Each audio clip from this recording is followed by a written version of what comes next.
Things really don't happen in the 3D until they happen first in our imagination.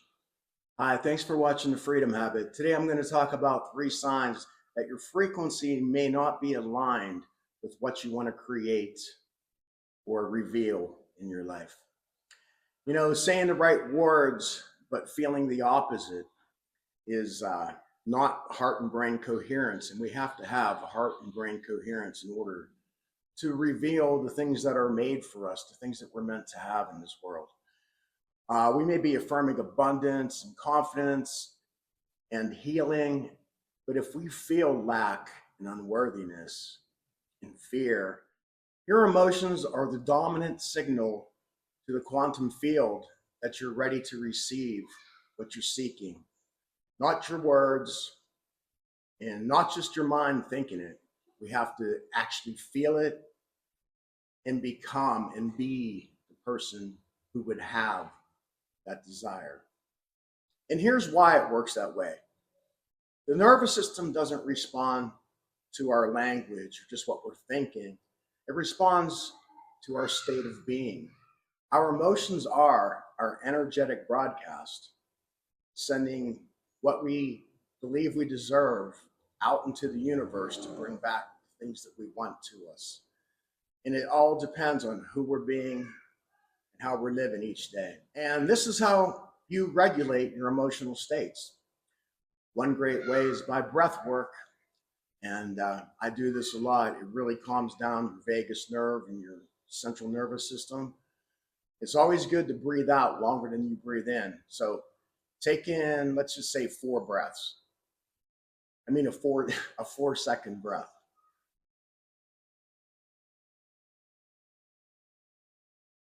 And then blow it out for 8.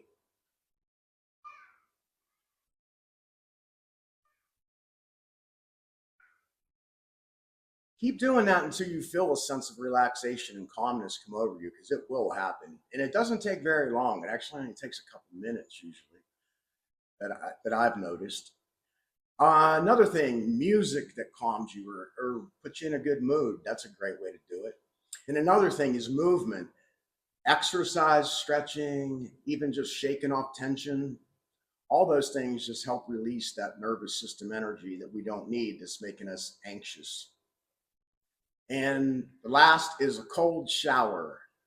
Taking a cold shower really resets your dopamine, your serotonin levels to a really nice place, and it lasts for hours afterwards. I do that quite often also. The second sign is you see the future in your mind, but you're still living by your old identity. You still see yourself as the person who struggles or has to wait for things to happen, and you're not even quite sure if they will. You doubt it, because things haven't happened before and you have a lot of evidence against yourself that things just don't quite work out for you. I'll tell you, I've had that before in my life, and it's really a thing we have to overcome. We have to reset our mind, and there's a lot of ways to do that. Manifestation is identity driven, and we get what we expect from ourselves. And if we're feeling that way, it makes all the difference. If we come from a place, you could have twins. Let's give you this example.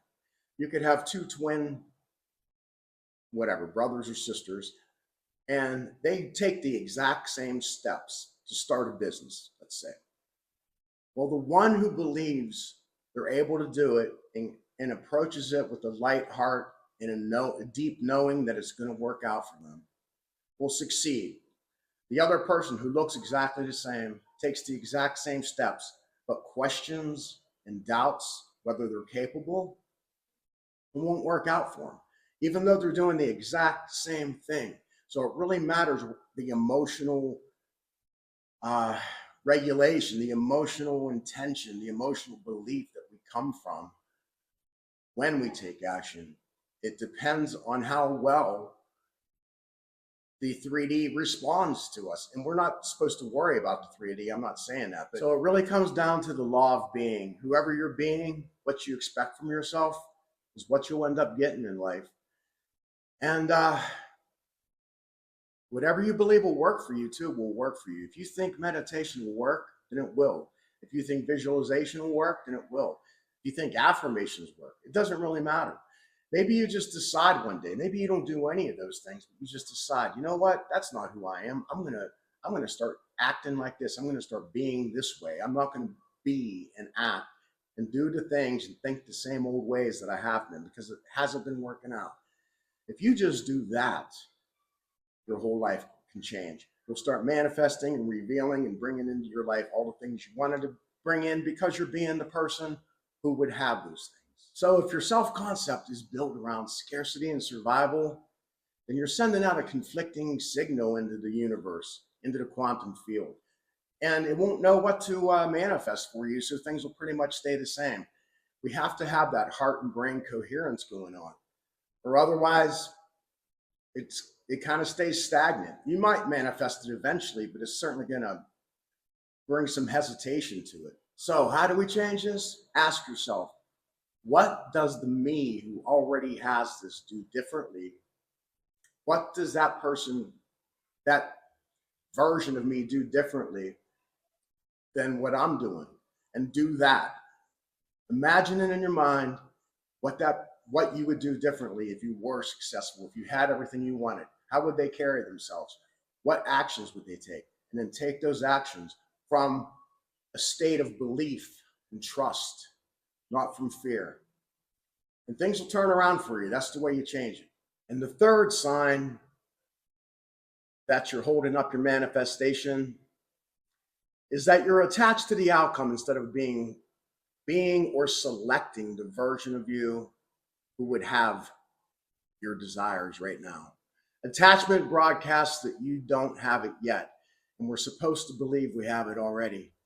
So when you meditate or script or visualize, if you come out of that meditation or visualization and you go, man, I can't wait till this happens, then you're sending a message to yourself, to your brain, to your subconscious that it hasn't happened, that everything you just visualized in your imagination isn't true, and that you're just basically fantasizing.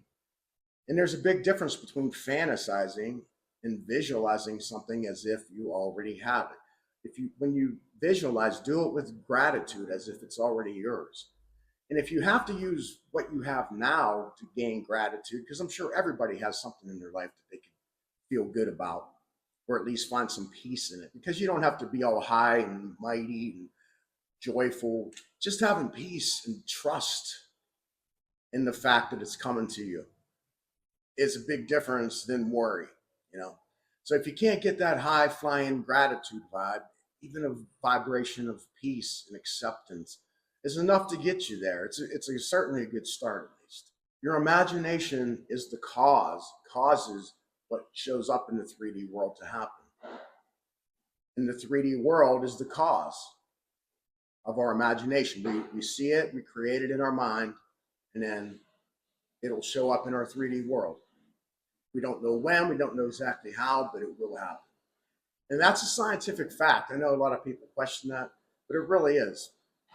Also, I want to read a quote by Einstein, which I have written down because I want to say it right. Imagination is more important than knowledge. Knowledge is limited. That's by Einstein. And now I'm going to tell you why this works. Survival lowers your frequency when you're in survival mode. Low frequency creates tunnel vision. And when you have tunnel vision, it blocks your intuition to notice opportunities that are around you. And ultimately, attachment triggers survival mode.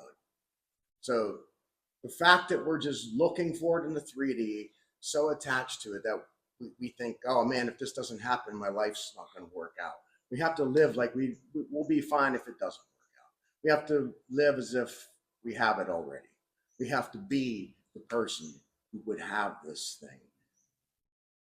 Or just be the person, right? So what do you do about this situation? Ask your mind to show you the next step instead of asking your mind, will this ever happen? When's this ever going to happen? And then you just trigger all that doubt again.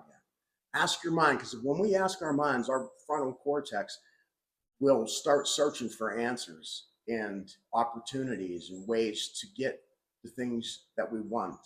It'll tell you how to behave and the steps to take. So ask your mind, what is the next step? And then live in fulfillment now. Do the things that make you happy. Take a walk, go to the gym, go to a nice restaurant, uh, hang out with your friends, whatever it takes. Have a nice time. Feel fulfilled now. Live in the fulfillment as if you already have it, and it will be yours. All right. I hope this helped you. Have a great day.